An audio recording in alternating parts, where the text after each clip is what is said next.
Okay, we have everybody.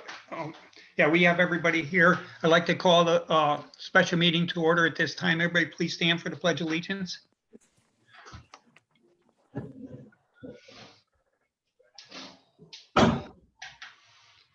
I pledge allegiance to the flag flag of the United States of America and to the republic that stands for which it stands, one one nation, under God, indivisible, with liberty and justice for all. justice for all. Thank you. Mr. Thank you, Chairman, everybody. if you could just wait 1 second. Sure. Tom Bennett's going to log out and log back in. He's having an issue with his video. Okay. Give me 1 second.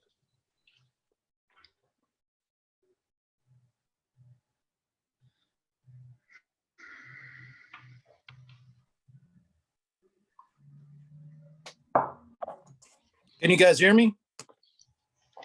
Yes, Tom. Okay, I got you now. Thank you. Okay. Okay, we have a big agenda tonight, so I'm going to try to get going through very quickly because I was ordered, we got to stop by 9. We have no public comment in written request at this time. Approval of special meeting on October 7th, 2020. Just raise your hand if you make the motion. Motion by Kyle, second by John Duke. Discussion. All in favor, raise your hand.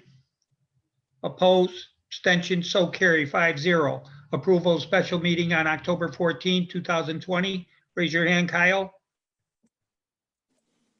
John Duke, discussion. All in favor, raise your hand. Opposed, abstention, so carry 5-0. Approval of regular meeting on October 21st, 2020. Tom Bennett, motion, Kyle, second. Discussion. All in favor, raise your hand. Opposed, abstention, so carry 5-0. Thank you very much. Management report. Chief, want to give your management report?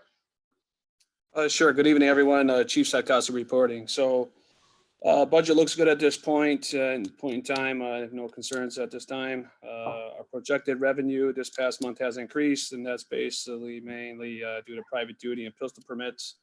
There's been an uptick in both of those. So we saw some increase in our revenue. Starting preparing work on next year's budget for the 21-22 fiscal year. We had a meeting with the vendor for dash and body cameras, and that's a work in progress, and will be for some time as we continue to look at some of our other options. The winter parking ban will be going into effect next week, and officers will be giving out those notices, and then we'll make those enforcements. We had a police vehicle that was in an accident last week, sustained some damage to the push bumper, which had to be replaced. We had the upstairs carpet replaced in the hallway upstairs here in the administrative and detective bureau wing. And then as far as personnel goes, we still have that one administrative position open, the inspector's position. Inspector Denikas retired, as we all know, and his position is open. We'll discuss that a little later. One officer has returned to light duty status from being out on a workman's comp injury. One officer still remains out on long-term disability, with potentially returning in the near future. 2 officers are out due to COVID exposures, and we continue to monitor that situation. So that's basically it for now. I think there'll be more discussion on some other issues as we come up with them on the agenda.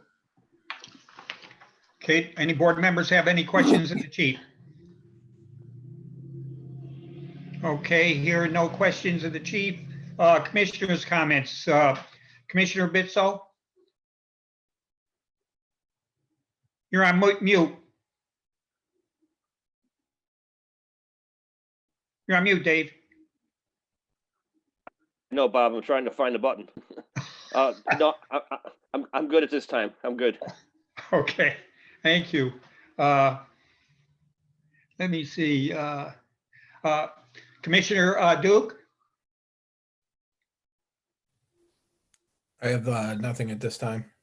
Commissioner Kelly? Not at the time. I have some stuff under old and new business. Okay. Commissioner Bennett? Commissioner Bennett here. I just wanted to say great job by the firearms instructors at the PD. I recently went through their course for my job at the school, and those guys did a phenomenal job, Pratt, Scharf, and Michelli. So great job by those guys. Okay, moving on. No other comments from the commissioners. Old business evaluation update. Deputy Chief Rinaldi, could you give us an update on valuation? Okay, all the evaluations for the patrol officers have been done. I'm just waiting for the sergeants, and I'll be doing the commander soon. Okay, so would you expect by the next meeting, we will have all evaluations completed? Yes, sir. Thank you. Fingers crossed. Board members have any questions? I apologize. Deputy Chief, what was the answer for the evaluations? All patrol officers are done. Just waiting for the commanders for the sergeants evaluations, and I'll be doing the commander evaluation soon.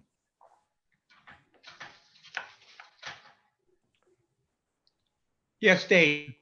Just an update on the chief's evaluation. The commissioners have individually worked on that, and it's all being consolidated. And we'll be meeting with the chief sometime over the next couple of weeks to do his evaluation. Okay, thank you. Any other comments from the commissioners? Okay, moving on. Training update. I believe that's Deputy Chief Rinaldi. Okay, as far as training updates, like Commissioner Bennett said, we've been doing firearms training. We're almost done. Some officers, one officer went to research training last week and is done. Another officer went for MOI, become an instructor. He was last week. As far as the training with our vendor, there was a minor issue which was rectified today. As of 5 o'clock, I'm going to be setting up everyone for their training. It's going to be human trafficking, and the bias training will be at the top of the list. I know last month the commissioners asked about that. So basically, I got that ball rolling too. Board members have any questions? Yes, Commissioner Duke. Hi, Commissioner Duke. Deputy Chief Rinaldi, do you have a tentative hard date on those training tasks, or are we just trying to get it initially set up? It's set up. It could be over a period of time. The officers can log on to the training at any time. So you could do it on midnight, you could do it on second shift, on day shift. There's going to be 25 different training classes. So it depends on how fast the officer does it, and they get the post credit for that. So it could take a month and a half, 2 months. It's going to depend. There's going to So be you're not setting a deadline that it has to be completed by? Not right now, no. I'm going to have to talk to the vendor to get that, but they took care of the problem. They were supposed to have been done last month, and they had an issue. A couple of classes that they didn't have finished yet, they finally finished, so we can log on. And again, it's the officer at their convenience that they can log on. I'm going to say within 2 to 3 months. You know, Okay. so 25 hours. It's different classes, different hours. So, you know, over a period of time. Yes, Kyle. I have a couple of questions as far as training. As far as those classes, Chief, are the officers afforded the time to do it on or off duty? On duty. It's, you know, supervisor, there's no reason why they can't do it on duty. And it's all pre-recorded stuff, so they could do it on midnights, they could do it on evening shift. It's something they could start today, finish tomorrow, or 2 or 3 days down the road. And we get all. Okay. I didn't know if it was something they had to come in off, you know, whatever, but that's fine. I don't have a problem with that. The other thing is I just want to address for in-person training, while I'm 100% for it, I just caution any type of in-person training. While I do think it still needs to get done, there needs to be strict guidelines, and officers need to adhere to the social distancing and mask requirements, regardless of where they are and what training they're doing, obviously for, you know, continuity, so that, you know, nobody inadvertently gets exposed to anything. Okay, just to answer that question, the officers, one officer did go to the old Datacom building in Naugatuck. I guess they have a big auditorium there, so they had them spread apart for the research training. As far as the MOI, was up at the police academy, and they did it in an auditorium, and that's a big area there too. The other thing, I just registered 6 officers for use of force training, a seminar next week. Perfect. Yeah, like I said, I just want to, make sure that, when they're going, if they're doing in person, especially physical training, that, they're going to adhere to as much of those precautions as possible. So everybody's Yeah, safe. again, pretty much every training class that I've sent somebody where they have to go with the in person, the people have used precautions.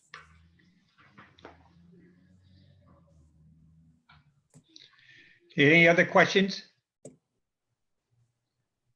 Okay, seeing nobody's hands up, but we'll move on to update on union negotiations. I believe the union is voting at this time for the contract, but I'll have First Select Person Anne Marie DeGonis make any comments concerning this if she would like to. Thank you. On the union contract, it has gone, but it has not been signed because there was an error. They found an error in it. I believe, and someone can correct me, it was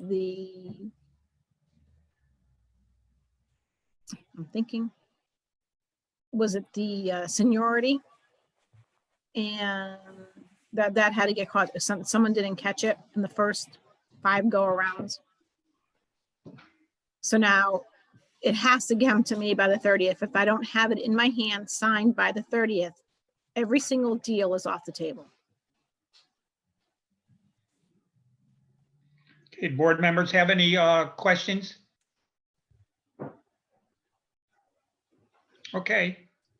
But I expect this would have gotten taken care of within the 2 additional weeks that we gave. But considering that everybody was running around yesterday trying to get it done, I'm kind of disappointed in that fact. Okay, thank you, Anne Marie. Okay, subcommittee for IAs, investigations IAs. Subcommittee, you want to give a report?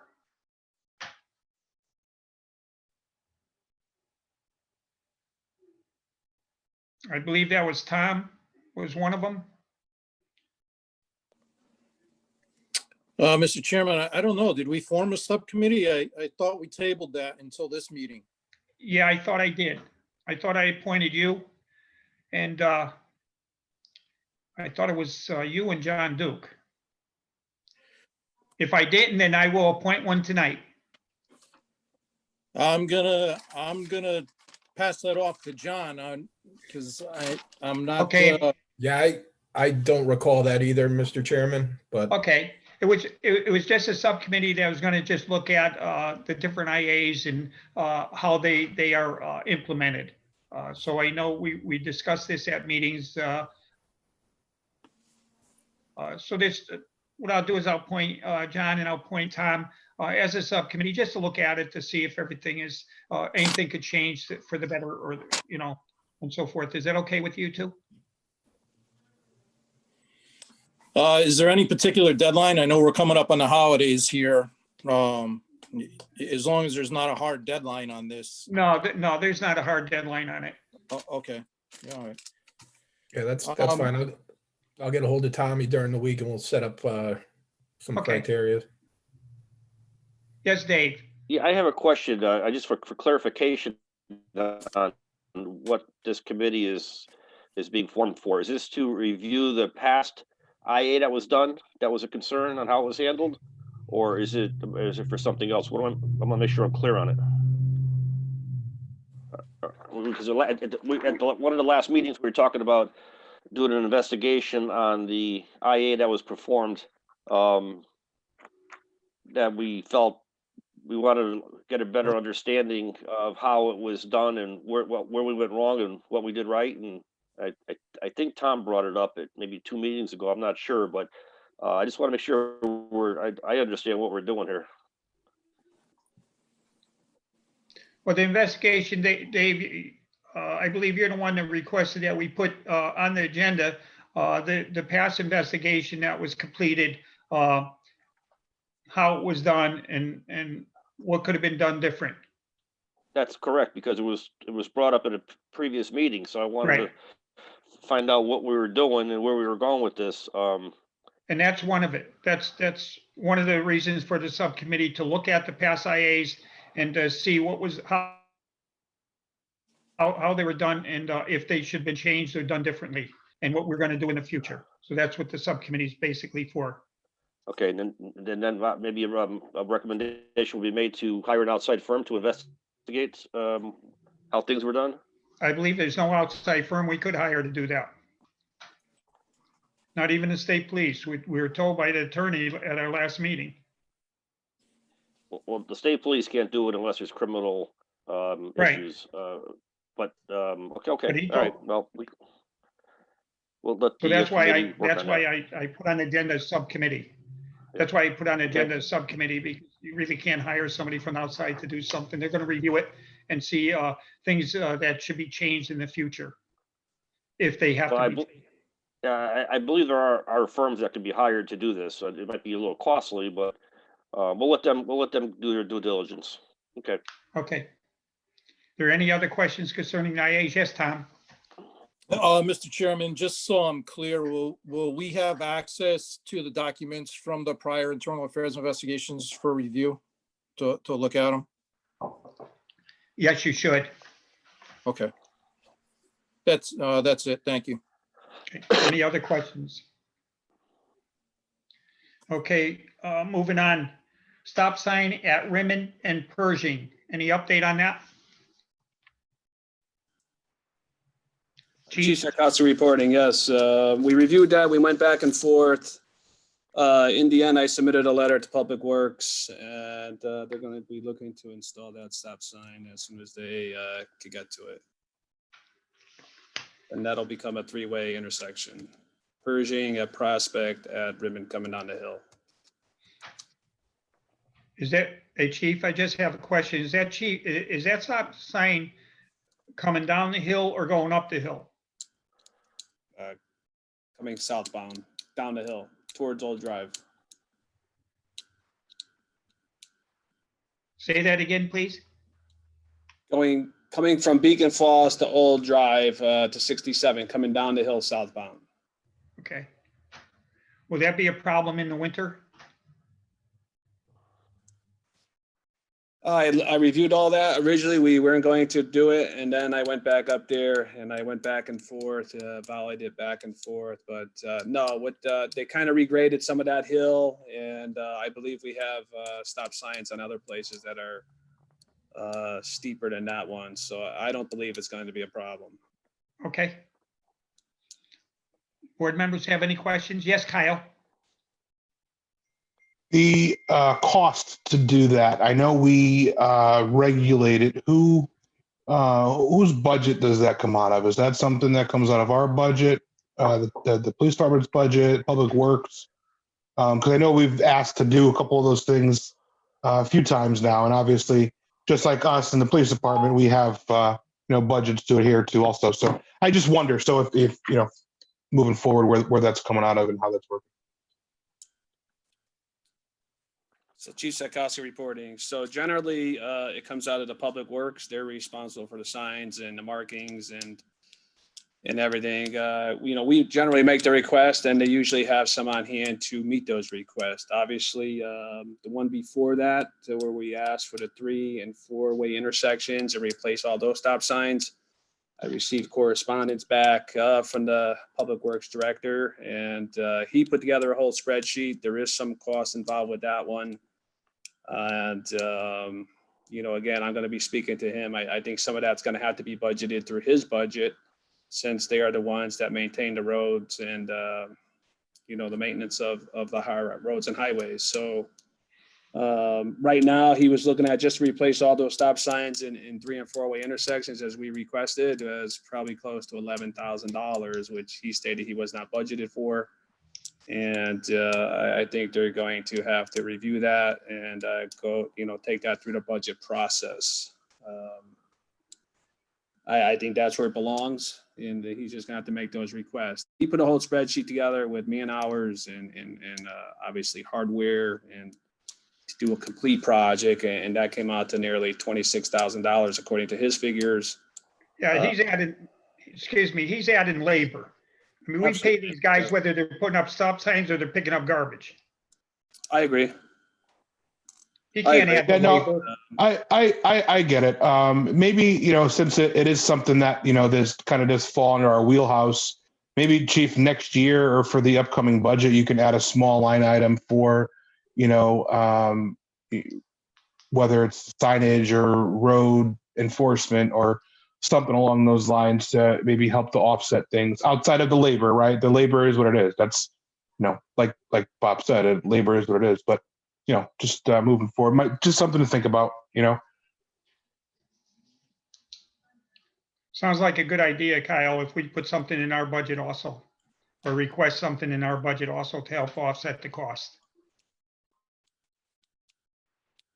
Yeah, so as we work on this. Any other questions concerning this? As we work on this upcoming budget, we could, you know, we'll review that, so.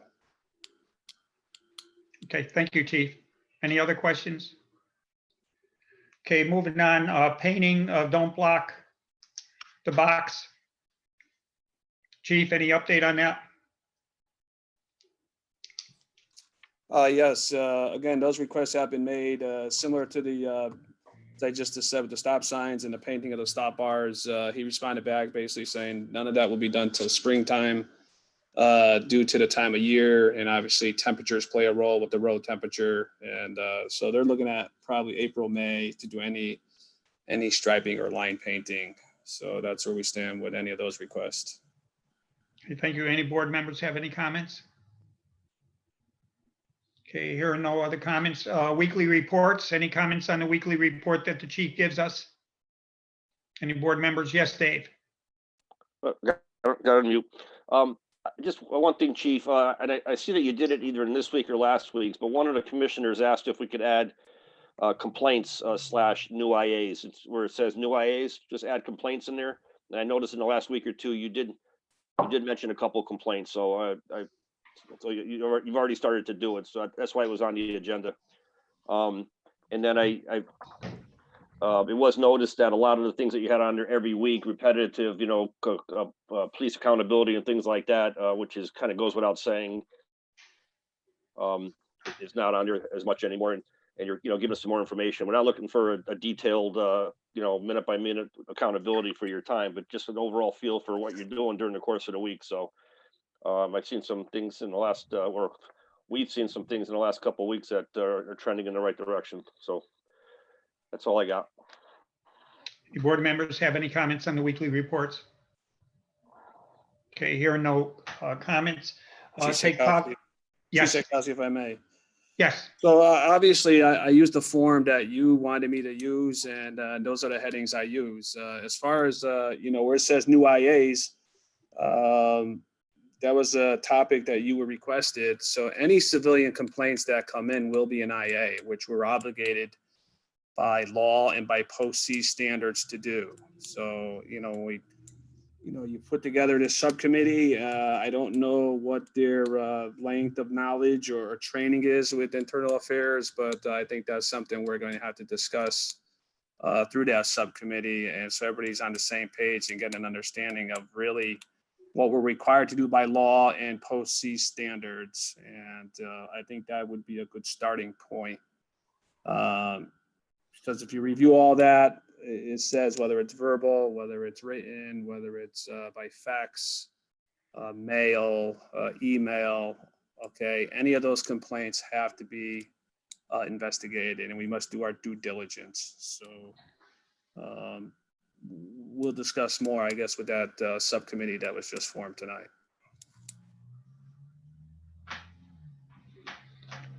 Okay, thank you. Any other comments? Okay, we don't have to take any action on the above. The only thing that we're just requesting is the chief put a line item in the budget for some materials for stop signs and so forth. And maybe even some paint for the stop bars and stuff like that. Okay, moving on. A, patrol report. Any comments on patrol report? If I don't see your hand, I'm going to continue. Okay, here are no comments on patrol report. Do I have a motion to accept the patrol report? Motion by Kyle, second by Duke. Discussion? All in favor, raise your hand. Oppose? Abstention? So carried. 5-0. Moving on, detective report. Any comments on detective report? Okay, here are no comments on detective report. Could I have a motion to accept detective report as written? Motion by Tom. Second by John. Discussion? All in favor, raise your hand. Opposed, abstention, so carry. Thank you. K-9 report. Any comments on the K-9 report? The only comment I have on the K-9 report, did the vehicle that was in an accident, is repaired and back in service at this time? Chief Czakowski, yes, there was no loss of service. That vehicle was repaired that day, as I explained last month. So the car received some damage to the tires and rims. Went to our vendor. The vendor had some in stock. He replaced that pretty much the same day. We got that back within hours, and not a problem since. Okay, thank you, Chief. The only comment, I'm just going to go back to the patrol reports. On the patrol reports, the only thing, and I did mention to Deputy Chief earlier today, the reports are very good. The commander is doing a very good job writing out the reports, but the second shift didn't title their 2 pages. So could you make sure next time, so, it's titled, first shift, second shift, third shift. Okay. Thank you very much. Moving on, SRO and CPO report. Excuse me, Caroline, did we vote on the K-9 report? No. Could I have a motion to accept the K-9 report? Motion by John, second by Kyle. Discussion? All in favor, raise your hand. Opposed? Abstention? So carried. Thank you very much. 5-0. Okay, SRO and CPO report. Any discussion on that? Chief, did you want to make any comments on the community police officer? So Chief Czakowski reporting again. So let me start with the SROs. The SROs are back to patrol currently. The schools went to online learning, and then they extended that online learning now till after January, I believe after Martin Luther King holiday. And we'll see if that stays there, or, I hear talk in the community, maybe not so much Seymour, but through other cities and towns. And it could affect us here in town if the numbers rise or continue to go up. And those SROs, they might extend that into February or March. So we continue to evaluate that. Right now, the SROs are back to patrol and backfilling our shifts. And as far as the community officer, I think that's on the agenda. We'll get to that part, but he's doing a good job for what he's able to do. He's very limited in what he could do due to the situation. And I believe under new business, that's going to be discussed further. So I'll make that recommendation at that time, I guess, or do you want me to do it now or? No, we could, it's on the agenda later on, so we could discuss it at that time. The only thing, the SRO officers, are they back on patrol now? And what shifts are they on? Yes, as I stated, they are both back on patrol, and they're both assigned to the day shift. So that's currently where they're at. And obviously, depending on what we do with the CPO, the community police officer, in our discussion forthcoming, I believe we're going to have to do a rebid and then reassign some personnel to equal out the shifts. So. Okay, thank you. Any questions from the board members? Okay, here are no questions. Could I have a motion to accept the SRO CPO reports? Okay, raise your hand. Kyle made the motion. Tom second. Discussion. All in favor, just raise your hand. Opposed, abstention, so carry 5-0. Thank you very much. Okay, the car report. Any questions concerning the car report? Kyle?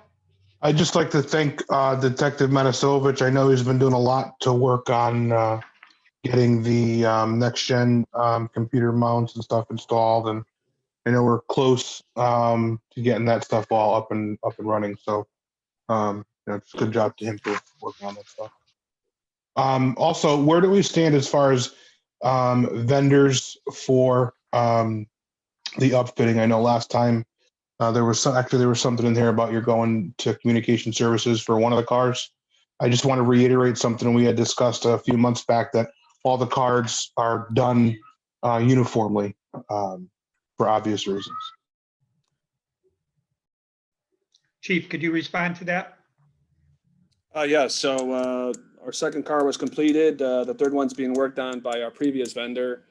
And then I was asked to look at other vendors and get other quotes. As you just stated, that vendor came in a little cheaper. All the equipment will be similar. It's just a matter of probably,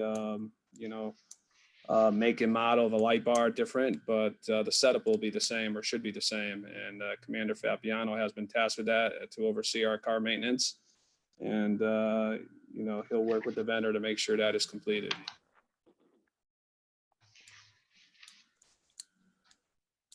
Is there any other questions concerning? Commissioner Bitzel here. Yes. Where do we stand with the new vehicles coming in? Is the one that's being worked on? Is that the Explorer or Expedition? Expedition? No, the two remaining are the Explorer SUV Interceptors that we have in the frontline patrol. The Expedition has been ordered, and I have not received any word from the vendor of when that arrival date will be. So I'll have to check this week, either tomorrow or probably next week with the upcoming holiday, to see when that will take place and what the expected delivery date is of that. I forgot to look this up before the meeting. It just came to me now. We got talking about vehicles, but where do we leave the new car for the K9? I know there was some discussion about one of the new vehicles going to a K9, and I'm not sure what make or model that was. If we've made a decision. I think the last time we spoke about it, I had asked to look at getting that vehicle in motion, since we had already purchased the last 4 out of last year's budget. So the next 2, I had recommended, one being a specific patrol car, and the other going to replace one of the K9 vehicles. As right, every year we do 2. So last year was 4 for whatever reason, and so this year that was my recommendation, was to look at the replacement on one of those. That's where I believe we left it. If somebody wants to correct me if I'm wrong.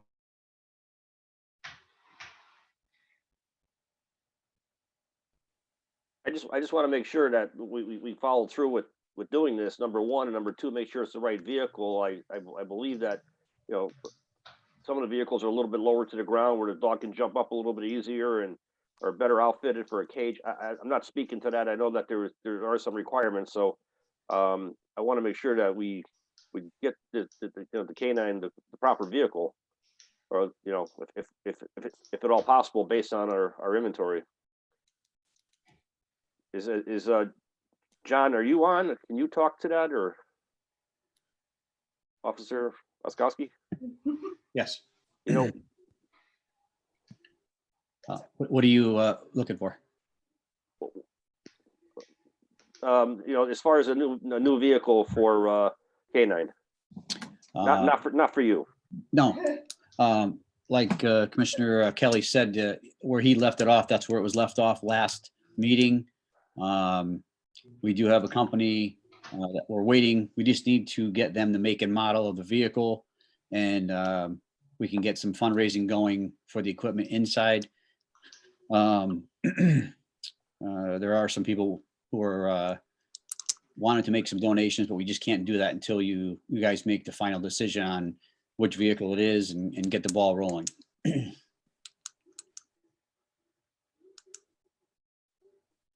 Do you have a request on a certain vehicle that would work better than another? So we gave quotes several months back on the Chevy with the maintenance program. That was for the price and the maintenance. It was a All good right. deal. Yeah. The- Excuse me, John, is there anything that's in the inventory rolling that would work?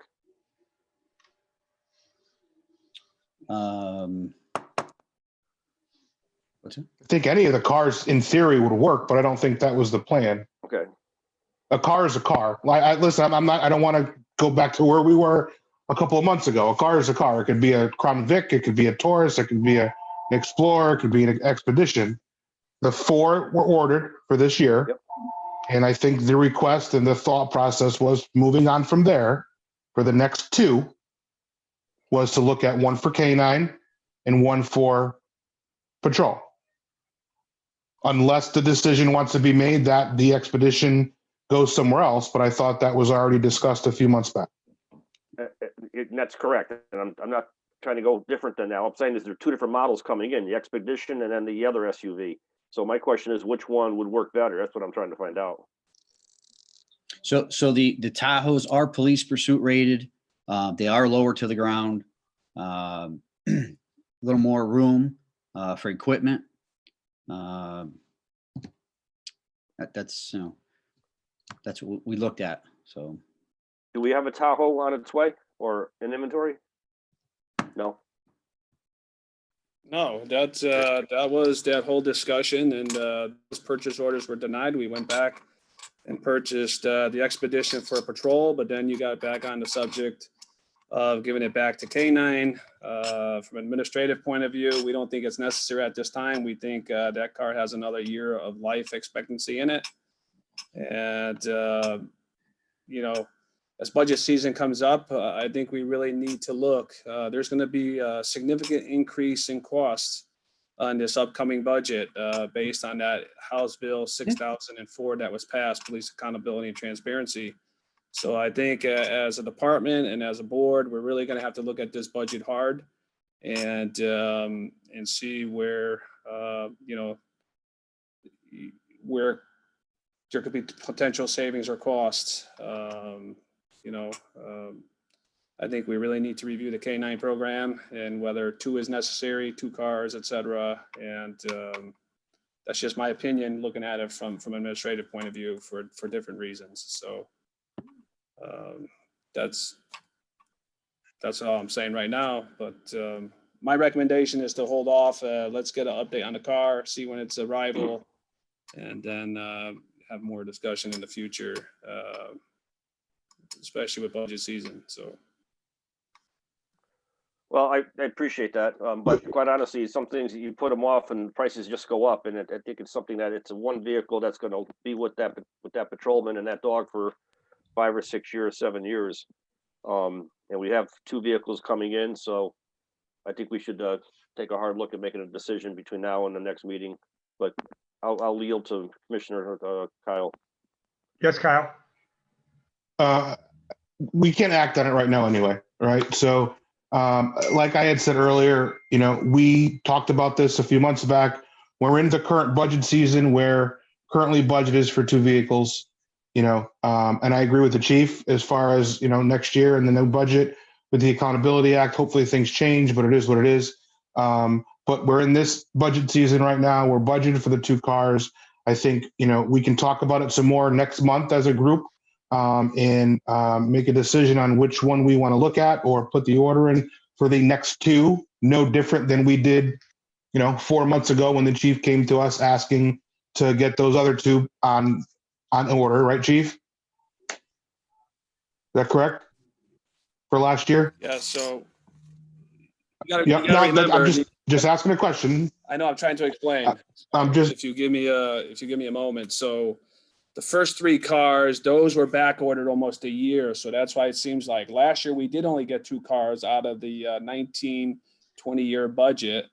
One came in earlier than expected because the vendor ordered extra and the Correct. vehicle came in August, September timeframe. That's why we were able to get that SUV.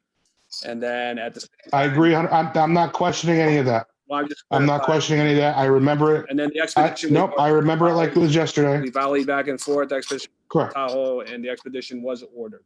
Correct. From the 1920 budget, correct? 1920 budget, yes. Correct. That's what I'm But talking the new about. budget, So- I'm gonna be honest with you, I'm not even sure if we're gonna get cars this year based on the increase of costs and all the additional expenses. So, All right. So rather than beating this like a dead horse, let's put it on the agenda for next meeting since we can't act on it anyway. I think there's some discussion to be had and we can move forward from there. Mr. Chairman. Thank you. Any other comments? Yes, Dave. Just clarify so I can make a note. What's hasn't arrived yet? What's on order? expedition.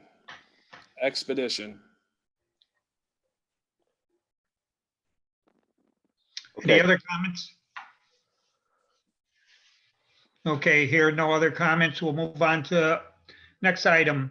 Vacant deputy chiefs positions qualifications. Each one of the board members hopefully got a copy of the qualifications for a deputy chief's position. We're not taking no action tonight. Just want to make sure that all the board members got copies of the qualifications. Did their board member get them? Okay, so you know what it is. So in the future, if we do act on such a thing, you know what the qualifications are for the deputy chief's position. Moving on, update on posting of an inspector's position. Chief, want to give us an update on inspector's positions posting? Sure, Chief Sakos reporting. So you had your special meeting. You advised me to post it. I posted it for 2 weeks, the position. Overall, 7 people have signed up for that position. I believe it's 3 commanders, 3 detectives, 1 sergeant. And I spoke to South Central Criminal Justice. I have to touch base with the union president to make sure they're in agreement that we use that firm. That's the firm we've always used. I think we've had good luck with them. And but obviously he's been out of work a little bit. So once he gets back, I'll touch base with him. If we come into agreement, then I spoke to the director of South Central Criminal Justice. Right now he's probably looking at, it'll definitely be after the holidays. You're looking at January, February timeframe for that test to be conducted and hosted and then go through that procedure.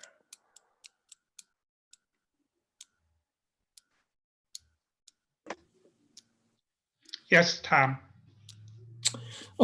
Chief, what's the cost to the department to administer the test?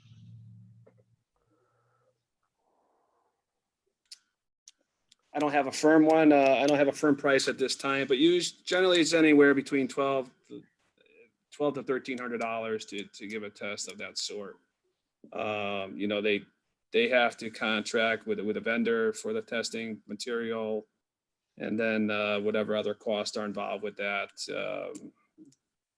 So generally, in the past, we paid anywhere, I think, $1,100, $1,200, and I anticipate around the same time frame, give or take.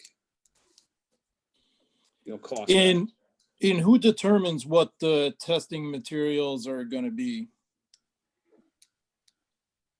So we send them a job description. They review all that. The chief, obviously, we have discussion with the vendor and the director of the whole, that administers the test, and they make it appropriate for that level of position and what the job duty requirements are.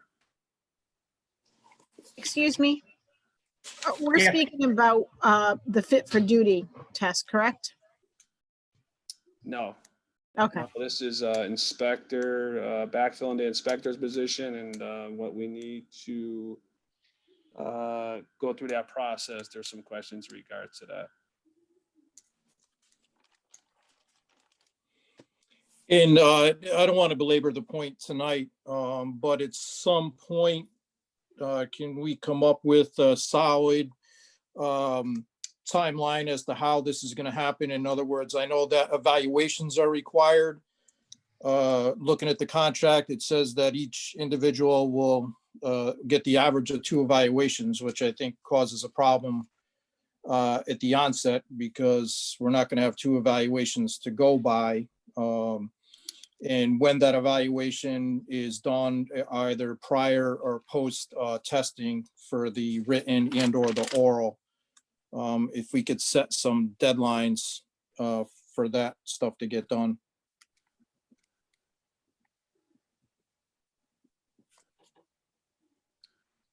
Let me ask this question. Chief, let me ask this question. When would you normally do the evaluations? Would the evaluations come after the testing process, after the written and the oral, or would they come prior to that? No, so what's happened in the past and will continue to do so is once the union and I guess the administration comes to an agreement on the vendor, then I start that procedure. They send me some paperwork, I fill it out, I send it back. I think there has to be a certain amount of time that the officers and the employees get the material.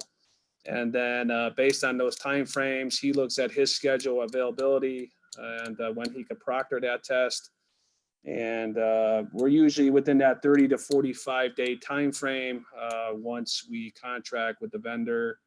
And then the evaluation that I have to do and the deputy chief have to do is those are done right in the beginning, and those are sent to the vendor before the written and oral tests are done and completed. And those count for 15% of the scoring, and it never really plays a role and of the deciding outcome and factor. But those are done prior to those. Thanks. That answers my question. Thank you. Okay, Chief, I just have a question. When do you think all this will be completed so that the board could make the final interview of all the candidates?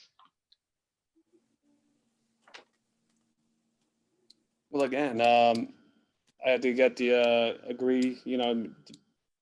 get the okay from the union that they agreed to use that vendor, and then I could start that process. So again, it's based on the how fast we could get it going. I had to fill out the paperwork. The vendor, meaning South Central, if that's who we decide to use. And there's very little testing people doing this because there were some other vendors, but they have since retired. And so, the field's getting narrow and narrow as to who are able to do these exams anyways. But timeframes are really as fast as we could get going and then get that process moving along. So you're still looking probably, like he said, my discussion with the director of South Central Criminal Justice, we're looking at January, February before probably the written is administered. And then obviously after the written's administered, it's usually a week or two to hold the orals. And then once we get those results, everything are tabulated, and then obviously it comes to the board, and we'll keep you updated on that process. Chief, just try filling this position as soon as possible. Can you do the orals first? And if you have to wait on the written testing, I mean, it all has to be done. So whether or not you do the orals first, then the written test second, can this all be done? Because I'm hoping that this all can be completed within 90 days. Because I think the union contract says 90 days. Mr. Chairman,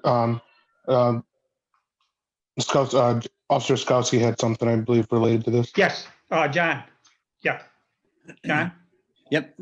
So you have 90 days to complete this process per the union contract. The chief has my phone number. He can call me at any time to discuss this matter. All he has to do is type it up. We can discuss it quick over the phone, and be happy to get it rolling. Okay, thank you. So Chief, in other words, let's try doing this within the 90-day period, okay? Yes, Tom. Yeah, just give me the go ahead. I think that's what it says here, take possible action. So I believe that's what we're waiting for tonight. So to move the process along. Right now, you only set to post it. And then even you said we would have further discussion on it. So there's only one thing in negotiations, and I think the first select woman obviously could vouch for this. There was some discussion about You know, tying that into some other things, I believe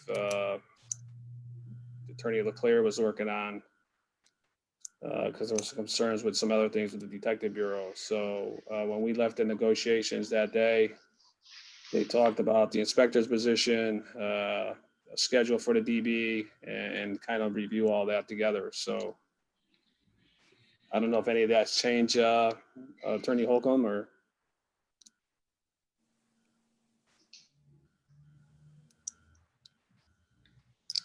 I haven't been involved in the negotiations. Hello? Thank you, Warren. Yep, okay. Thank you. Chief, we have to go by what the contract basically states at this time. You know, changes come in the future, then we'll correct that. But I don't think there are any major changes of what basically says about the inspector's position. So I'm going to need a motion from the board to start the process of, since we posted the position for the inspector, could I have a motion to start the testing process? Motion by Dave. Do I have a second? Second by John. Discussion. All in favor, raise your hand. And 1 second for Yeah. discussion, Mr. Chairman. Oh, I'm sorry. Go ahead, Tom. Commissioner Bennett, is there any reason why we have to use South Central Criminal Justice to do this? I mean, as long as the union and the chief are in agreement, I don't think this is rocket science here to come up with a test for this position, to set some simple criteria and get some simple standards in place to say, hey, this is it, and put down an interview process, and it'd be done quicker, I think, if the department handled it themselves. Can't do that according to the CBA. It has to be an outside agency. There's certain criteria you have to follow. And I do not recommend that. So Commissioner Bennett, you mean to tell me that we can't find a mutually agreeable chief of police from a different department that has somebody in charge of a detective division that couldn't come up with questions for a test for us? I do not recommend that because there could be civil litigation from anything that comes from that testing process. So that testing process should be vetted and vetted properly. So obviously that's why an outside agency is hired, and they handle all that to make sure it's done fairly and impartially and correctly. And like I said, there could be civil litigation if not done properly. So I recommend South Central. That's all we always use, and they've always done a great job for us. And the testing processes have been I believe, top notch. So. Yeah, I don't have any more questions then. Okay, just on the discussion, I just want to ask the union president and union attorney, is South Central acceptable to you?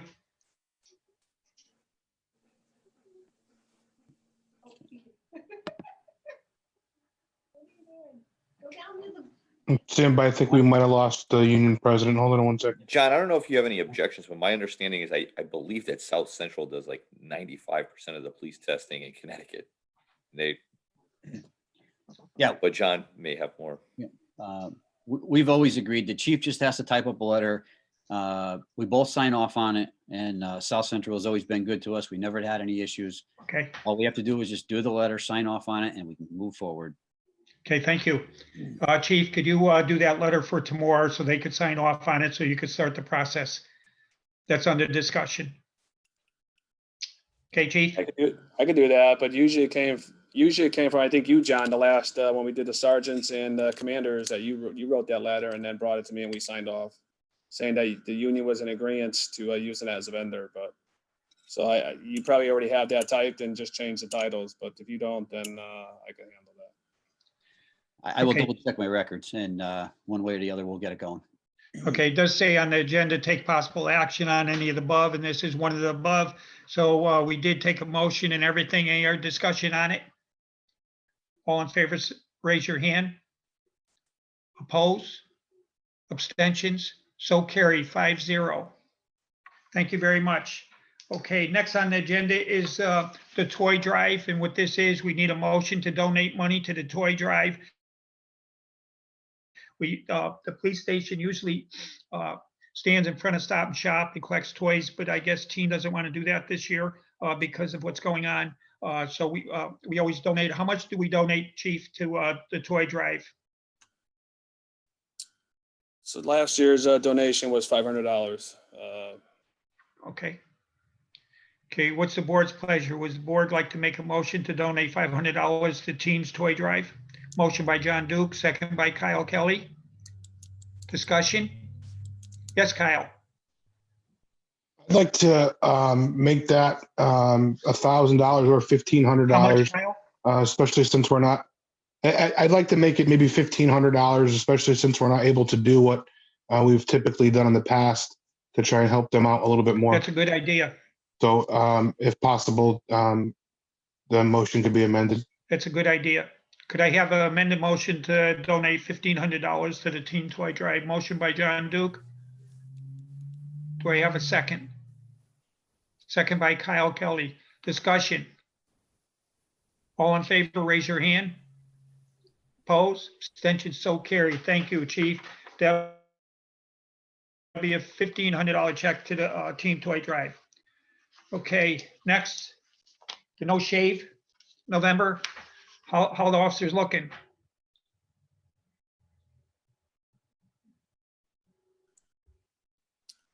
So yeah, several officers have participated in No Shave November. Some wear it well, not some not so well, but I thank them for their efforts and you know, raising money for a worthy cause. This money goes towards victims that have been affected by cancer and their families and help pay expenses. In the past, we have contributed $1,000 towards that cause. Hey, Chief, I just have a question on some of the officers. I noticed some of the officers' beards. This isn't going to be in the future. If the officers are allowed to grow beards, they could just grow them, just keep growing them, or are they going to have them groomed? So obviously, some of this was part of discussions and negotiations. There will be a policy. It will not be in contract. And then we're going to have to refine that. Yes, there will be grooming standards still in effect. Okay, how much do we donate, Chief? In the past, we donated $1,000. Okay, and this goes to, who does this money go to? Cancer Society? One of the cancer societies, I thought I saw him on. Patrick Dempsey, Officer Dempsey has been the stalwart behind this. He brought this on a couple of years ago. I thought he was on. Patrick, are you on? Yeah, I'm here, Chief. I can research.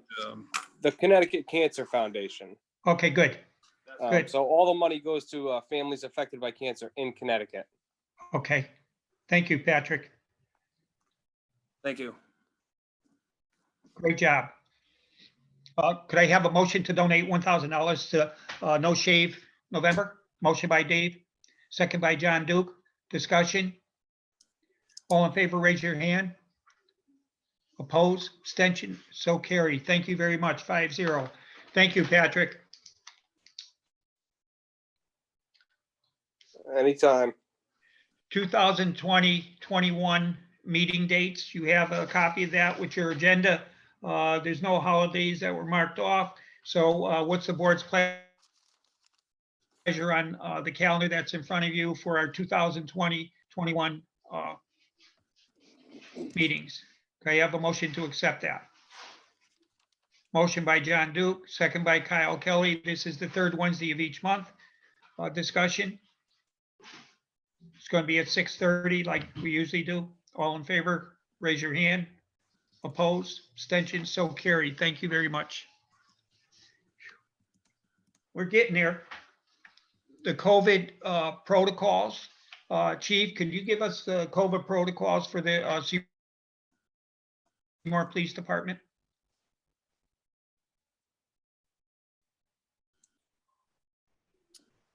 In regards to what aspect, I'm not really.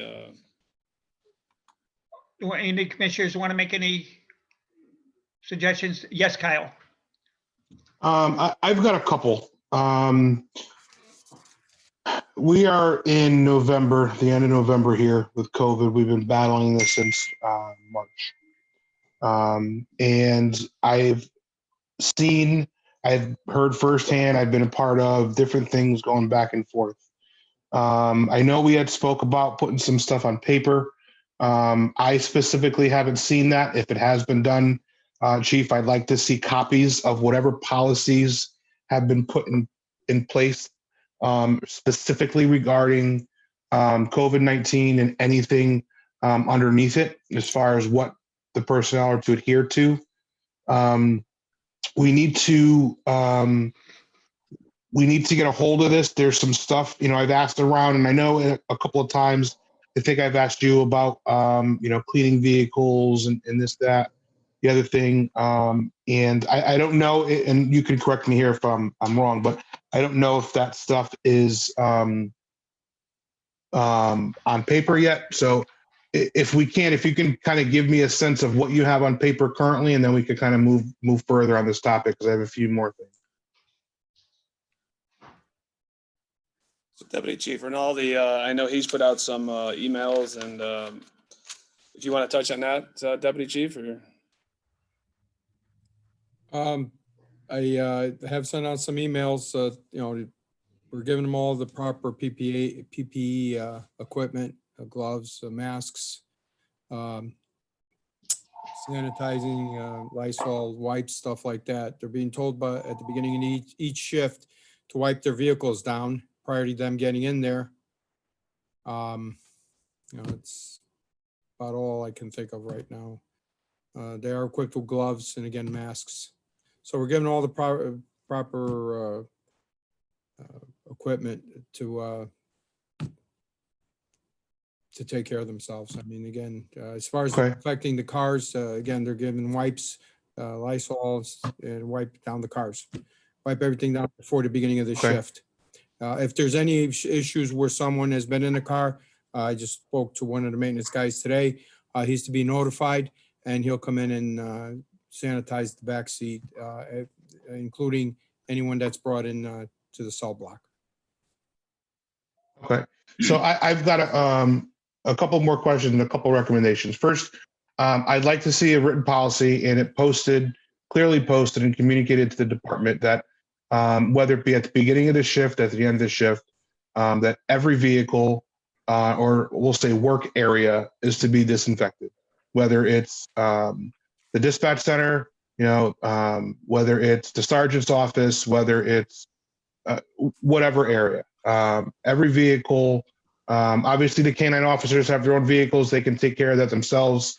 But anytime there's a change of area or equipment, I think that should be, or I'd like to see that put on paper, made a policy that it is disinfected, and that is relayed to the incoming officer, relayed to the supervisor, or somehow communicated.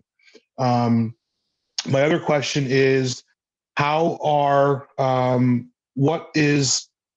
policy or what communication has been set out as far as contact? If you've been in contact with someone, I guess, so this is a multi-layer.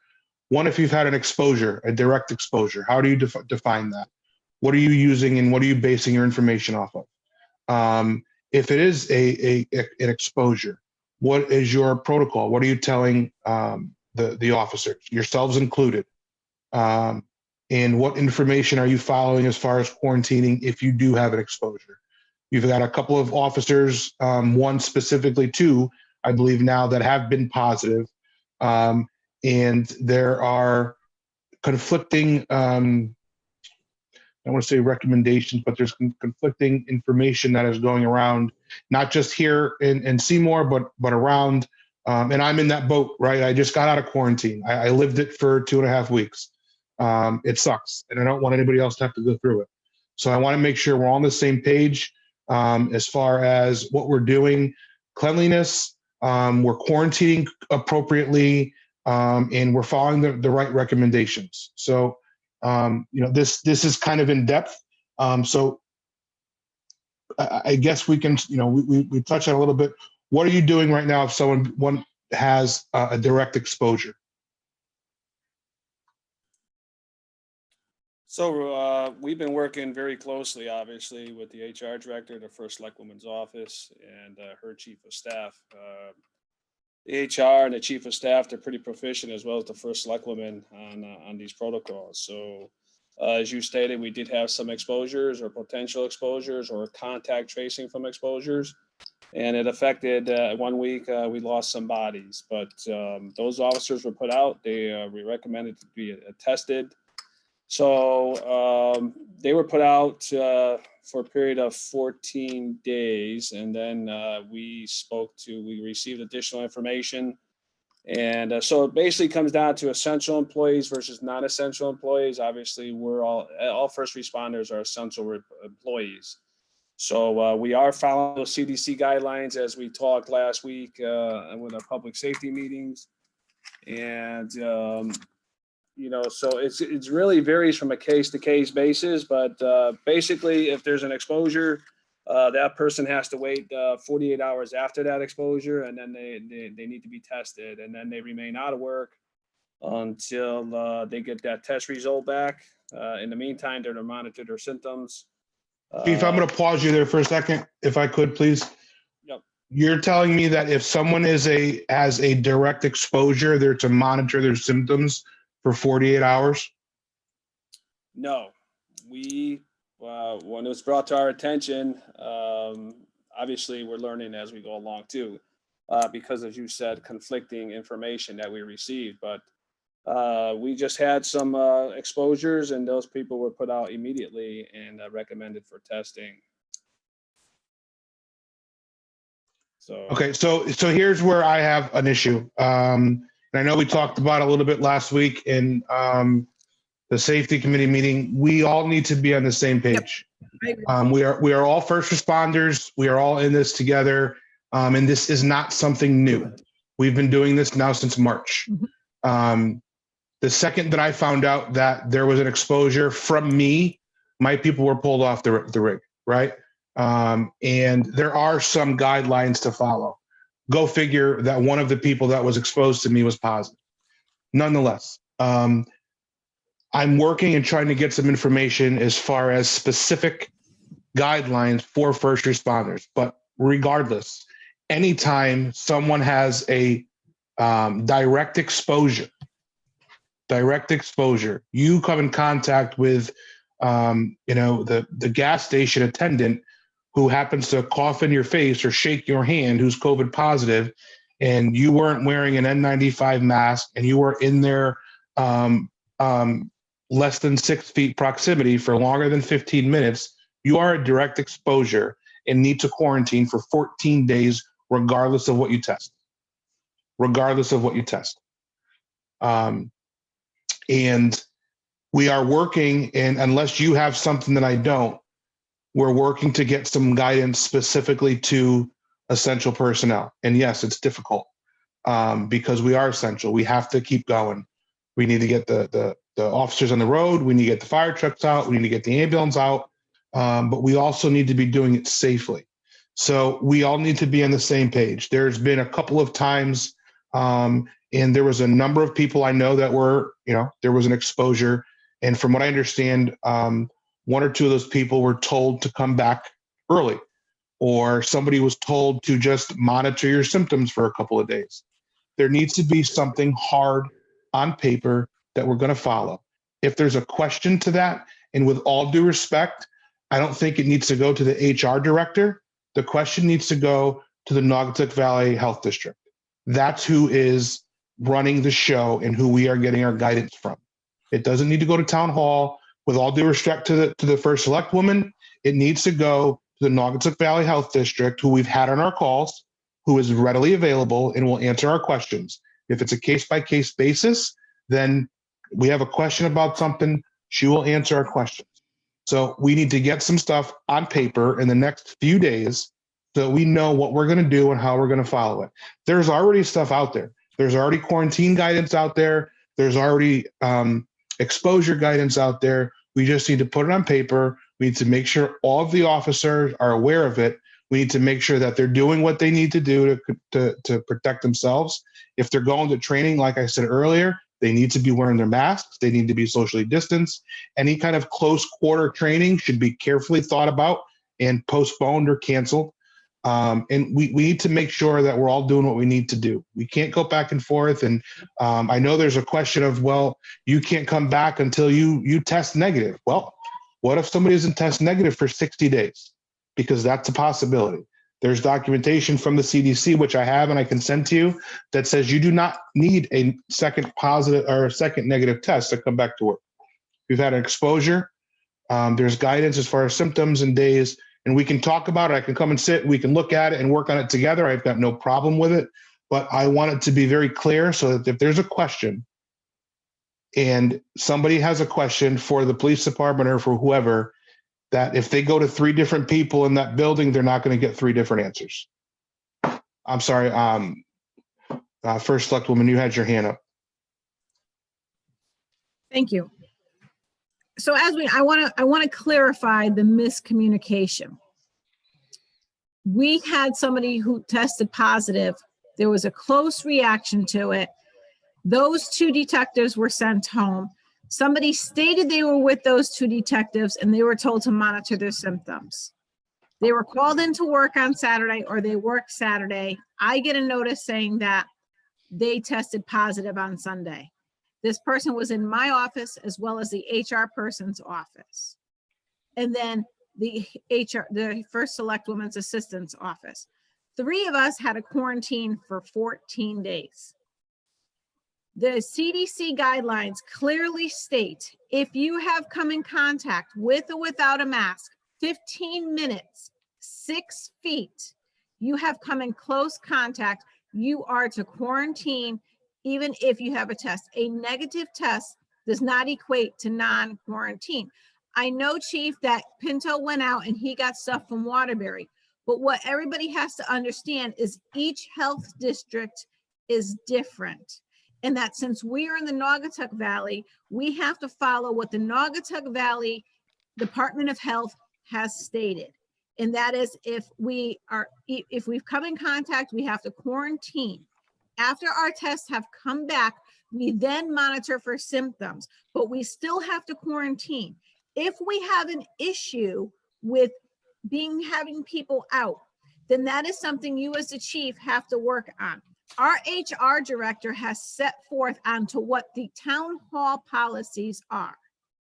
And we have town attorney on the phone right now. So if I'm wrong, I need the town attorney to clarify that the first select person is the HR director for the police department as well as all town employees. And if there's an issue, then it's between the Board of Police Commissioners as well as the first select person to ensure they are working with the chief of police to make sure we have the employees quarantined and we're not going to have an issue. We have enough coverage. If I'm wrong, then I need the town attorney to tell me I am wrong. You are not wrong, and this is there are some overlapping responsibilities, but as the first select person, the CEO of the town, you have, and the head of the overall employees with HR, you have shared responsibilities. And this is a perfect situation where I agree that everybody should be on the same page. And this is a situation where everybody should be working together. And rather than kind of saying this is somebody's territory and this isn't, but it's since you're in the Naugatuck Valley, then those are the rules that you have to follow. So just to reiterate, I'm not looking for a battle. I'm not looking for a fight. I just want to make sure that we can all get on the same page and I want to make sure everybody's safe. I don't want somebody to get sick if they don't have to. Because trust me, and I know somebody else on this call can vouch for me too, it's not fun. And, Chief, if you want to sit together, we can do it. Or, you don't want to be next to me yet because I was sick, we can Zoom. I don't care. Whatever you want to do, but we need to get this stuff on paper so everybody is well informed. And there's a process. I couldn't agree with you more. It's a common goal that we all have here. Absolutely. Yes, Commissioner Duke. Just to touch on what Kyle was saying. At this stage in the game, I mean, I don't want to get into a big debate, but at this stage in the game, there should be clear direction in both the male and female locker room, any common areas throughout the department of what your policy is, and well-defined definitions of what close contact is, what the symptoms are. That should be plastered everywhere. And it may seem like overkill, but it's not overkill. And this is stuff that should have been done months ago. So let's get that done like yesterday. Thank you. Yes, John. So if we have officers in the last couple of days who've come in with somebody in contact with a positive person on a call for more than 15 minutes, what are we going to do with those officers now? Sunday, at least one of the officers had made me aware that they were in contact with somebody that was positive. What do we do with that officer and possibly the others that were there? So if I don't want to get into specifics, right? So if it's the one that I'm thinking of up on the upper half of Maple Street there, It's only been 2 days. My recommendation, and It's this only is been what 2 was that? days. Right. So my recommendation is I would get on the phone with the Naugatuck Valley Health District, right, and lay it out. Having not been there, if it was in the back of one of those big box things, right, and it wasn't sitting next to each other, and it was, and and remember too, so in those there's protocols with exhaust fans, and a couple of those things specific because of this, right?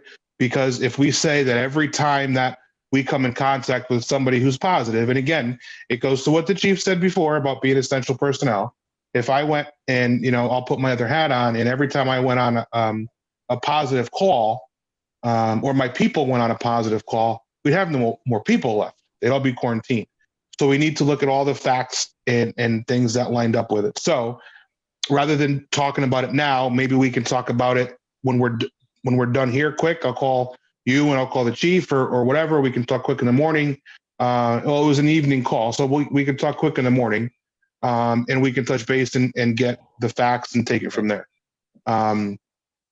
But I know what you're saying, because as soon as I found out about it, I reached out to my crew to make sure that proper PPE was worn, exhaust fans were on, and stuff was deconned. And that, if you go by the chart, Chief, if you remember the chart that I sent out a while back, as far as exposure ratings, that specific scenario is a low risk exposure. If you were you were rolling around with this guy for 15 minutes and sweating all over each other and sputum all over the place and no masks, and that's a different set of circumstances. If you're in the back of one of those big box things and it's kind of status quo for a 15-20 minute ride with the exhaust fan on and a mask, that's a low risk exposure. So if it's more than that, we can look at it. But nonetheless, like I said, we really need to look at what we have on paper. We need to put things on paper. And, to Commissioner Duke's point, this stuff needs to be posted.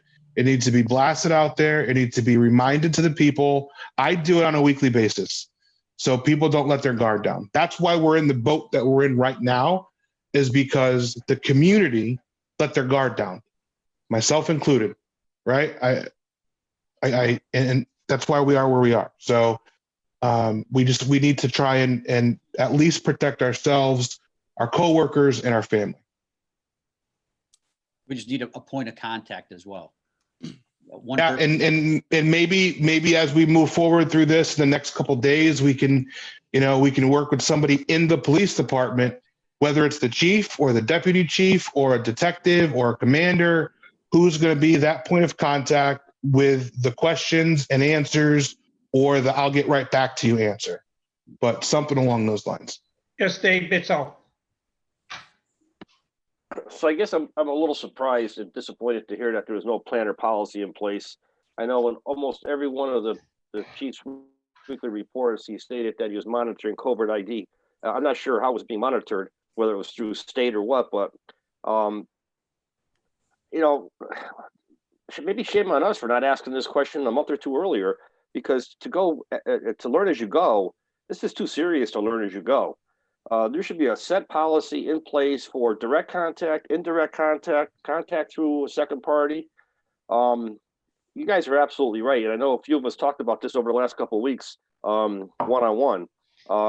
This is serious stuff, and I'm disappointed that this whole thing has come around a second time, and we're in this position because we have a community to protect. And yes, we all should Dave, work listen, together. I'll be finished, please. We should all work. We should all work together and be on the same page. But it's a little bit more serious when it comes to the PD. So I won't go off on a tangent. That's all I'm going to say. I don't disagree with you. I think, like I said, I think a lot of people let their guard down. I think everybody in the community is equally affected. And I think we just need to work to make sure that the things that we had situated in March and in April are kind of reapplied. So, Chief and Mr. Chair, rather than going on with this, maybe we can touch base tomorrow. Go ahead, Chief. Yes, Chief. So I believe we have been following a lot of what we're discussing, and we've met with the officers several times. We put emails out several times. I forwarded brochures, I believe, a lot of executive orders. Anything that I received, I try to push out to the officers, and then it's their responsibility to review them and understand them. And so, you talk about, the Naugatuck Valley Health. I sent emails to them. One email, I never received any confirmation to this day. I never received any feedback. I think that went to several people. We had discussions with Public Safety Committee on a lot of this stuff. But I am following, and we are following the interim guidance. Right here it says, critical infrastructure workers who have an exposure but remain asymptomatic should adhere to the following practices prior to and during their work shift. And we've been following those since this outbreak.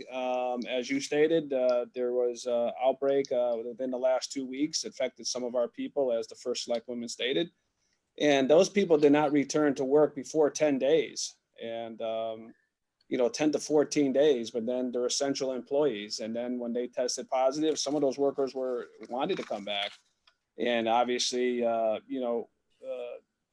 they weren't infected and they were brought back within a 10-day time period, which I think is pretty sufficient enough time, the 10 to 14-day rule, which we have been following. So there are things in place that have been reiterated to officers. They have to take a responsibility in this. We did post signs all over our building, wear a mask, and obviously, even by your own admissions, you said officers weren't wearing them, and we tried to reinforce that they must wear them at all times. I mean, you come to our building, you'll see signs everywhere. We went out and bought masks and lanyards, and so we are taking all those precautions that were stated. Obviously, the officers have to obviously abide by those and take the initiative to keep themselves safe as well. We can't, watch them 24/7. But I have the guidance here, and I think that's where, as you said it earlier, there are some discrepancies in what those guidances are and policies. And, but, it is a case by case. You mentioned the case from Sunday. That worker was out immediately when it was brought to our attention. Okay, and that worker remains out of work. And from what we understand, that worker may have is living with a household member now that has tested positive today. So that worker will be out of work probably another 14 days. Besides the other two, they have already been out 2 or 3 days. So we are taking the necessary steps. We are taking the necessary precautions. And, we reiterate all the time, social distance, stay away, put your mask on. Just the other day I came in and there was people in dispatch. I kicked them out. Okay. That's what we're doing as administrators. If and when we see maybe people aren't following, we remind them. But there comes a point in time where there might have to be next action taken if they continue to not abide by those, what we're putting forth. So I real quick, I got 2 or 3 more things, and then I kind of want to move on. Listen, if you want my help, we can sit down together. I think I think maybe to reinforce it, maybe it's time to put the read and sign book. If you're saying it's on the officers, to understand it, then maybe we do the read and sign book so that we know the officers understand it. So there's not a question. I don't want there to be a question if one of your officers understand they need to wear a mask or not. So, and it's not your opinion or the department's opinion or the HR's opinion on 10 or 14 days. It's the CDC and the health department's opinion on whether or not they should come back 10 days or 14 days. So I caution you to be careful on how you give someone information. It's not off of your recommendation and what you think. Hold on. It's not off of your recommendation and what you think. If someone is a direct exposure, we need to be following those recommendations. So a read and sign book maybe.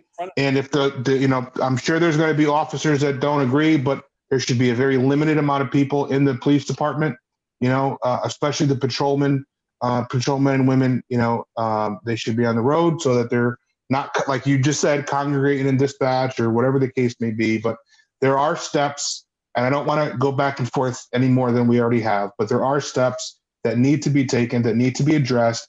Policies need to be in place. There need to be things on paper, not just emails that go back and forth. You need to make sure that people understand what you're telling them, plain and simple. Because when somebody comes to me or you or whoever and says, well, I thought that was just a recommendation to clean my car before I got into it, then shame on them for being naive and shame on you for not enforcing it. Thank you. As we go, Chief, I would recommend that you and Kyle get together, whether through Zoom or in person, and go over that. And I think that's an excellent idea. Kyle has some excellent ideas concerning this. If some officers are not following the protocol that's supposed to be followed, it should be read and sign, that they read it and they sign it, that's the policy of the police department this time. So hopefully tomorrow you and Kyle could get together sometime, either through Zoom or in person, to go over that. Yes, Dave? Real quick, obviously everything that was said is important, and everybody needs to be on the same page, delivering the same message. Is it safe to say that we'll see a written policy in place by the next meeting? My personal recommendation, there should be a written policy in place by Friday. I couldn't agree more. Yes. But I want to put a call to action on it. I want to put a time frame on it, whether it's Friday, whether it's next Friday, or it's the next meeting. But this is something that should have been done a long time ago. So it has to be there has to be a sense of urgency now with this. This is number one priority, and I expect the policy to be completed by Friday. All due respect, it's a holiday, so I'm not sure. Oh, that's correct. So I would say next week, the earliest. That's correct. Okay, by a week from today, then. You have tomorrow, you have Friday, and you have Monday and Tuesday to get the written policy. And it should be done. This is very important for the health and safety of not only the individuals themselves, but also the public. So it's very important that we work on this, put everything else on the side burner at this point and work on this. This is a priority. That's my recommendation, is that a week from today that this written policy be completed and that all officers have a copy of it.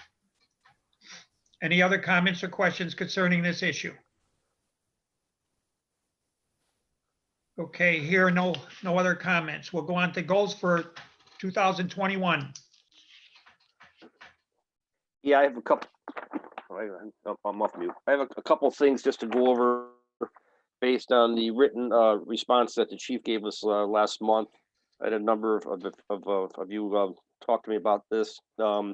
Chief, just to go over a couple of things. Number 4 was create and implement new procedures in conjunction with the finance department to increase collection of private duty invoices for department/town.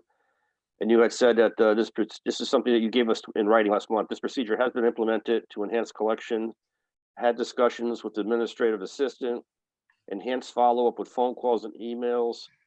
This has increased in our collection rate. So how much have we collected, round figures, from past due amounts that road? I don't have any of that information in front of me tonight. Okay. So what happened was during the budget process last year, the finance department revealed that they were obviously behind in collection of private duty. And then they asked us to review that. So that's where we came up with that goal. And obviously, I understand all that. Yeah. What's that? I said, I understand all that. I just want to know Yeah. where we're at. I know the reasons why we did it. Because that was something that was targeted for May/June, which was also pushed back, was pushed back to May Yeah. and June, or Yeah. May/June. So I'm just looking to get an update on the results. We were able to collect outstanding ones. From what I've been told by administrative assistant, the collection rate has been better. People are paying. She's following up quicker and faster when we notice past due invoices. So just doing those simple things has increased our collection rate. Okay, maybe you can update us on the next meeting as to some numbers. The other one was number 5. Initiate community outreach program that had a May/June target date, and it says a little delayed due to COVID-19. I'm not sure how COVID-19 up until the last month played a role in that, but this has been started.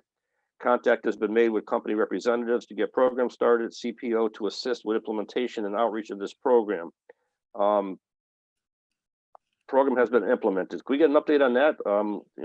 Who's contacted, what representatives were contacted? Who's involved in that? Yeah, sure. So as we discussed when we set those goals, that the community outreach was through the Ring portal. Again, some of that was pushed back because the vendors, they usually come out in person and they meet with you and they go over everything. And then now that was set aside. And then obviously we ended up doing everything online. But anyways, that's the Ring portal that we implemented. That's where the community could participate. They can report stuff amongst themselves. There's a law enforcement portal that they can report to if and when they have information in regards to a crime or anything that's happened in their neighborhood. And then our detectives have access to that, or they should have access to that. And so the community officer, the commander, myself, we talked to the individual. He set us all up. We implemented that. I think we did a posting and we got great feedback on that. And again, we continue to monitor that and implement that. So that has been done. And, we monitor that. And like I said, if something happens in an area, people could post to that and we have instantaneous access as long as the people post. It saves a lot of time and effort from even our detectives maybe going out and people want to obviously participate and assist in keeping their neighborhood safe. So yes, that was completed. And then also you had increased supernumerary personnel back for a target date of April to September. I know we did hire one supernumerary this past year. We never really did anything else with that, right? No, I'm ready to hire more whenever the board is. I think we need more. I think they're good for additional personnel. And obviously, anytime they work, we save on overtime. And obviously, when we have events throughout the town, and God forbid there's a hurricane, blizzard, or anything, you have extra people to bring on staff. And so my feeling is we should hire a couple more and move forward in that. So again, if the board Okay, I just don't recall. I will move forward on that. I just don't recall you bringing that request up in recent times to hire more supernumeraries. And then the last one was increased social media communication. You had a note here that this was a May-June target. You have a note here this was implemented early on. More postings have been instituted on Facebook. I don't do a lot of Facebook, so I'm not sure what was put on there. So in the past, we started Facebook, but didn't do it as often or as much. So my goal was to get more use of that, and we added extra people to have access to that. The commanders, supervisors, certain more individuals have been given opportunity and responsibility to post stuff, and I think we have increased those postings to the public. If there's an accident, if there's a scenario, if different things, road closures, maybe the weather, you'll see some stuff on winter parking. So that I believe we did do that, implemented and enhanced our social media. We're still looking at other platforms. I'd like to get another platform or two, available to more people that, and that's what we have to review a little more. But for the most part, we did do that, enhance that. I can Okay, vouch and for then that. another- I've seen a lot more not over the past probably 6 months or so. There's been a lot more Facebook and social media activity. So, especially like There's from the always room for DB when improvement. something happens or road closures. So. And there's room for improvement, and I'm trying to get them more acclimated to using it and posting. But here's the thing, we only have so many officers, and even the supervisors, they get tied up on a call where, I want them to post stuff, because I'm not working 24/7. If and when I see or hear something, I say, hey, get that out there. Was that posted?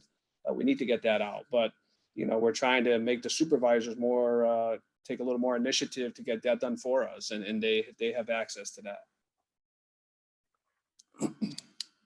Okay, and then the last thing was we already talked about the reviews being completed by next month. That was something that was targeted for August, September, and pushed back to October, November. So we're not too far off on that.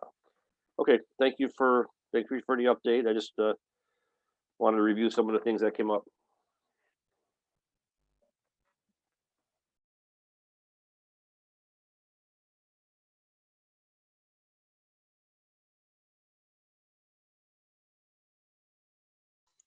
Bob, you're on mute. We didn't get anything you said. Thanks, Kyle. The Budget Committee, right now, we're going to start the 2021 budget process. The chief's going to start working on the budget along with the deputy chief. I'm going to be on that committee, and any other board member want to volunteer to be on that committee with me and the chief. And this is to prepare our budget for next year.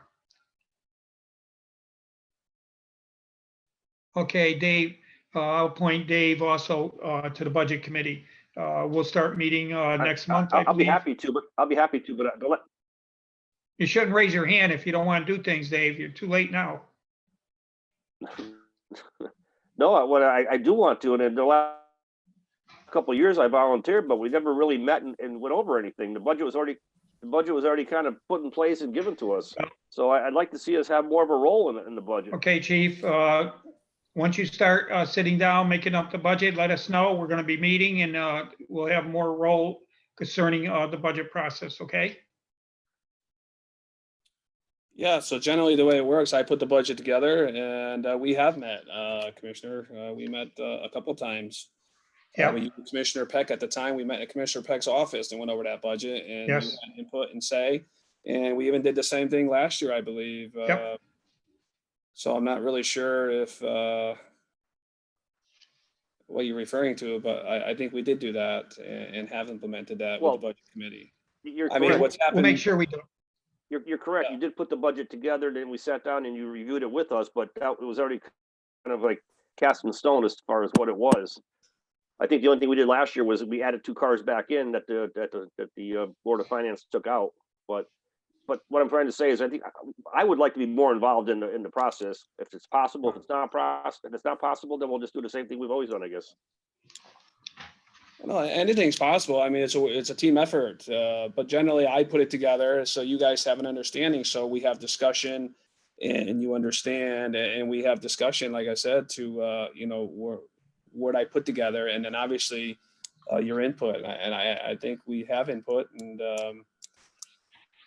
I think you've both been happy over the last 2 years. And then even when I presented it, obviously they've had the budget workshops the last couple of years. Former Selectman Miller has the workshop up in the, with the finance board and other department heads, and we present our budget, and, we lay that all out. I know, we try to do that. I don't know if the first select woman in the finance board is doing that this year. I saw the finance chairman of the finance board, and he expressed that he wanted to do that, and he would have further conversation with the new first select woman, but I haven't heard a definitive. But yeah, I mean, I'll put stuff together as usual, and then we'll review everything and get the input. Okay, any other comments? Yes, Anne Marie? In regards to the budget workshop, we were going to use basement systems again with Larry Janeski. We were just looking to see where the COVID numbers are. We may just do this we're still going to do the work budget, but we'll probably do it by Zoom instead of in person due to the COVID numbers. Okay, thank you. Okay, hearing no other comments. Review community officers position. Chief, you wanted to bring this up? Sure. So, back in, I believe, September, we implemented a community officer position. We felt that was a great need at the time. And the officer has been doing an outstanding job, but he's been very limited in what he's been able to do. We're not getting the full benefit of that program. And when our numbers started to rise, I spoke with the chair when we were down bodies, and I said, hey, if this continues, we might have to look at that to pull that person back, because then when he's in the community police officer position, he can't count towards a shift and he can't count towards patrol. So my recommendation is I'm asking the board to temporarily suspend that position, and we can put that officer back into patrol, especially if we start putting people out for 14 days or more for exposures. And, we're going to need that extra body and or extra bodies even with the SROs. So just what we're here to discuss, to see if the board will want to do that. It's my recommendation that we do that, and that'll help us if we lose more bodies, and then that person counts towards patrol. And we do that temporarily until we see these numbers get to a better position, not just for Seymour, but all around us. And so that's my recommendation, that we temporarily suspend it, put the person back in patrol until the numbers get better with COVID. Okay, thank you, Chief. What's the board's pleasure?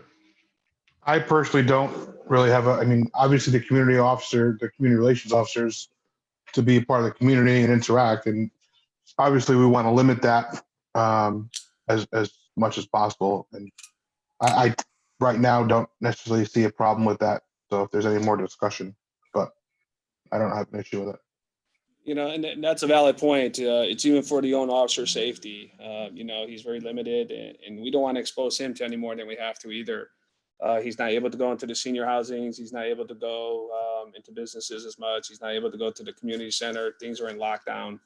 So, again, no, nothing against the community officer. He's been doing a great job, but again, temporarily suspend it and then revisit it when the numbers get better.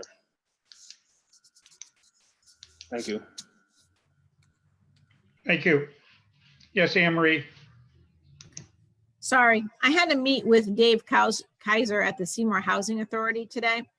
And he was saying that they're having issues with visitors and guests not wearing their masks.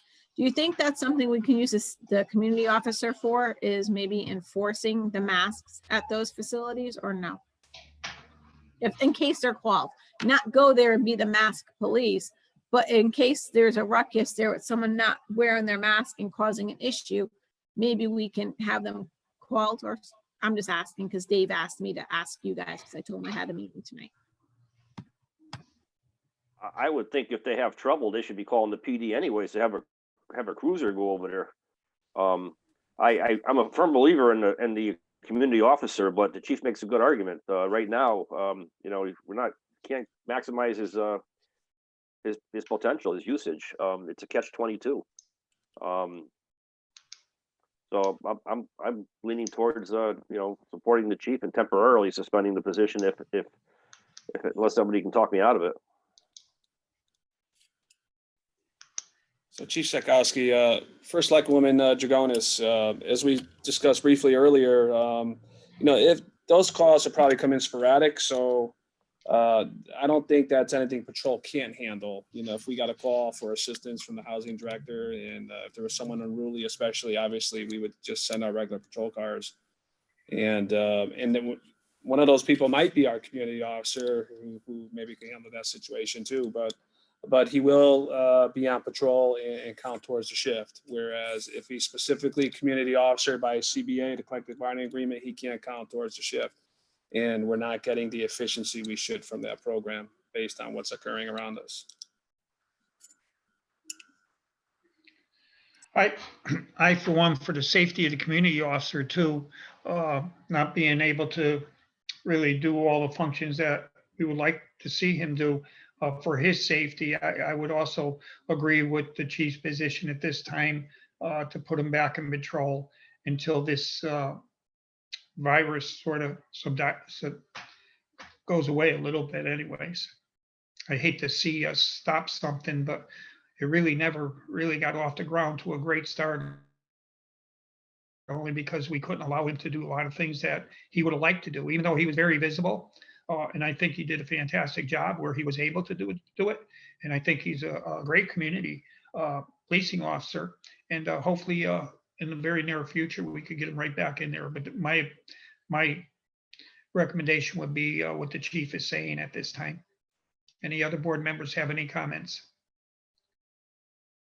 Mike, would you like to make any comments? At this time, I honestly probably agree with the chief. It is very difficult for me to get anything done with what's going on with COVID. So I can understand from his point of view, you know, with possibly more officers going out with the holidays coming up and so forth. That manpower could be a question. So I don't see an issue of temporary suspending my position until that changes. So I don't have a problem with that, obviously. Thank you, Mike. Okay, we could take possible action on the above. So board somebody want to make a motion to stop the community policing officer position at this time and put him back in patrol? Motion by Dave, second by John Duke. Discussion. I'd like to clarify the motion. I'd like to make that motion that we suspend the position now and review it at every meeting until things change. Okay, that's what the motion would be. John Duke, do you second that? Yes. Any other discussion? All in favor, raise your hand. Opposed, abstentions, so carried. Thank you very much. At least give Mike some notice of that change, Chief, okay? Yes, we've already had a conversation. That's already been done. Okay, thank you. Yeah, he has done that. Number 9, correspondence. You have different correspondence in your packet. One from Lieutenant Patrick Tornado. One from a high school too, Seymour High School, from Ernie DeStacy and Tom Cunningham. Another one to the Public Works Director concerning the issues that we requested. And a second letter to the Public Works Director. And then there was the, what we discussed earlier in the meeting, the Deputy Chiefs qualifications. I have no other communications. I don't know if any other board members have any communications or correspondence? No? Okay. Is there any other business the board would like to bring up? Okay. Next, commissioners' comments. Any commissioners have any comments? I'll start from here. Tom Bennett, would you like to make any comments? No? John Duke? No, I'm good at this time, but I would just like to wish everybody in the department a happy Thanksgiving, and you know, with these uncertain times, just stay safe and keep doing what you're doing. The community really appreciates it. I really appreciate it, and just want everybody to be safe. Thank you. Thank you, John. Kyle, do you have any comments? Reiterate what John just said. You know, happy Thanksgiving to everybody. here on the call in the department. Happy holiday season. Stay safe. And listen, I know this COVID stuff is frustrating, and we kind of go back and forth, and there's a lot of misinformation. And listen, it's not just maybe here on this call, but there's doctors' offices that don't quite understand different things, and it's frustrating all the way around. And we're just trying to do the best we can with the information we have. And like I said before, trust me when I tell you, I had it. I just got over it. It's not great. Could have been worse. I thank God that it wasn't worse. So, thank you to everybody, what they're doing. Stay safe. Wear your masks, wash your hands, and, remember to protect yourselves and your family and your friends. Thank you, Kyle. Where is he? Oh, Dave. Yeah, I couldn't get my phone unmuted when he said other business, but I do have one question for the chief. Chief, where do all the personnel files for the department reside? Where are they kept?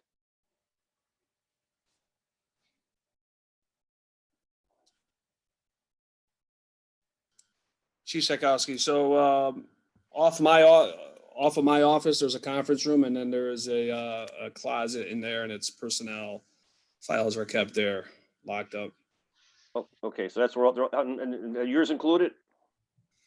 Everybody's. Okay, all right, because the question was asked a couple of times and no one seemed to know. So thank you. Okay, my comments. I also wish everybody a nice Thanksgiving weekend. Thank you. Yeah, I also wish everybody a happy and safe and healthy Thanksgiving. Kyle, I hope you recover fully. John Oskowski, I hope you recover fully. Anne Marie, I'm glad you're off quarantine. Hopefully everybody stays safe and healthy. And please enjoy your holiday with the few people you're allowed to have in your house, or else the police will come and get them out. Don't forget about Commissioner Bennett. Oh, yes, Commissioner. I hope he's recovering also. Thank you very much. Thank you, Kyle.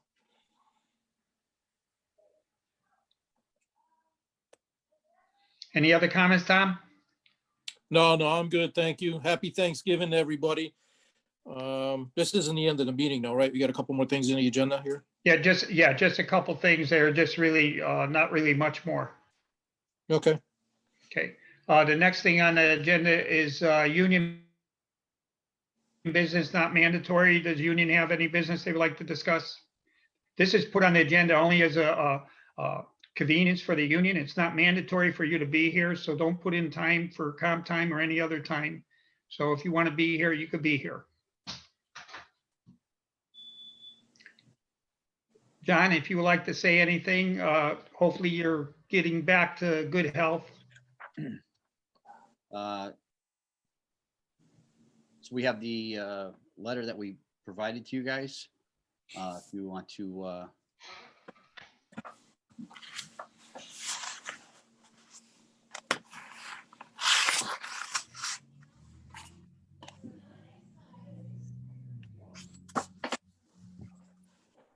What did you say, John? I didn't hear you. I said we submitted a letter to you, to your Oh, board. yes.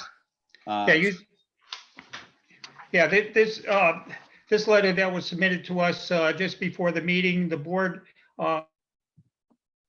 received copies of this letter. It's going to be reviewed by this board because we didn't have time to review it before the meeting.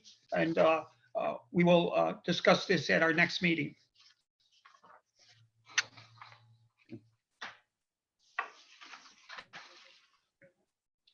Any other comments, John? That's all we have.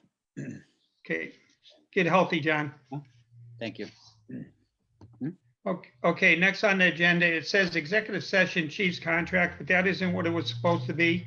And this is a special meeting, so I can't change it. And we're not going to discuss the chief's contract in executive session tonight. So this isn't basically, this was my mistake. It was supposed to say executive session contracts. And it says chief's contract, and I can't change it now because it's a special meeting. So we're going to have to take this up at our next meeting. Next on the agenda is come out of executive session, take appropriate action if necessary. Since we didn't go into executive session, we don't have to take any action. So is there any other comments from any of the board members or the first select person before we close the meeting? No? Okay, here are no other comments. I want to wish everybody a happy holiday, happy, safe holiday, you and your families and friends. And could I have a motion to adjourn at this time? Raise your hand. Motion by John Duke, second by Tom Bennett. Discussion. All in favor, raise your hand. Opposed, abstention, so carry. We're adjourning at 8:28. Thank you very much. Happy Thanksgiving. Happy Thanksgiving, everybody. Happy Thanksgiving, stay healthy. Thanksgiving. Yep. Thanksgiving. Hold on a second.